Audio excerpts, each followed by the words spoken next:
It's kind of weird because, like, I'll be really mad and then I'll just get sad for no reason. And then I get mad because I have no idea why I'm sad. So it's all, like, confusing. She got really violent. And it started out with being towards her sisters, and then it moved to she was beating the crap out of people, getting suspended from school all the time. A lot of these children will slam doors, put their fists through walls. They're considered conduct disorders. And they don't have the capabilities of being able to use their words like we can.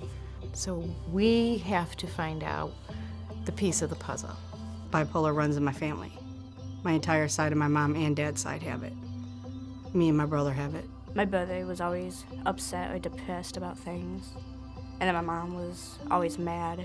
As teenagers, teenagers are kind of erratic beings anyway, and emotions are all over the place. And so I would say a lot of that attributed to why maybe either I or my parents really didn't pay that much attention to it. At 12 years old, though, I did have, I experienced a sexual trauma while visiting a relative. If I had to think about when I felt like something shift with me, I would say that that's when it was. And by shift, I mean I started to think different. I lived this part of my life and this part of my journey with bipolar and all of that.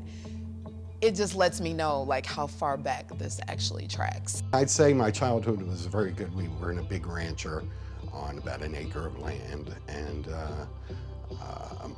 but unfortunately, I was one of four. I was the youngest.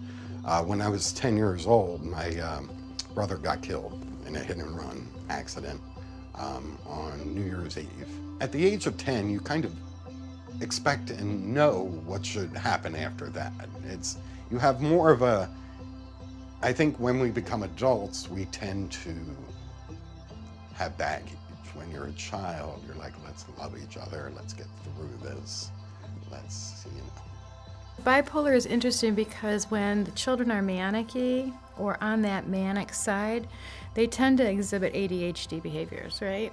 On the other hand, when a child is more depressed, right, if you give a child antidepressants, it exacerbates suicidal thoughts. So it's really, really, really hard to look at a child that might have bipolar and get it right.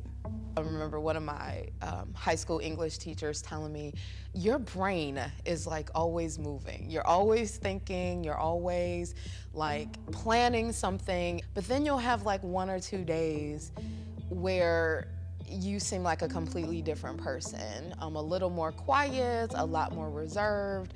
There are parts of me sometimes that have been sad, wishing I knew then what I know now as far as depression, even mental illness in general. Well, since she got pregnant, I've seen a difference. She's worked really hard to try to make things different for herself. When I was having Anna, it just got worse because every little thing irritated me at that point.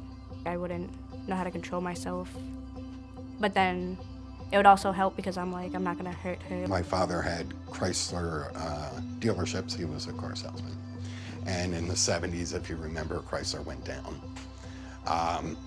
My father was diagnosed as manic depressive. He burned down our home.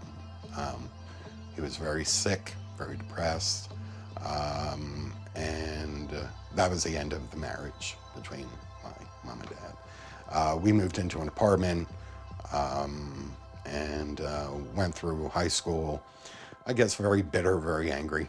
And I started struggling. I could feel it. I had no idea what it was, but I was struggling with my own identity at that point.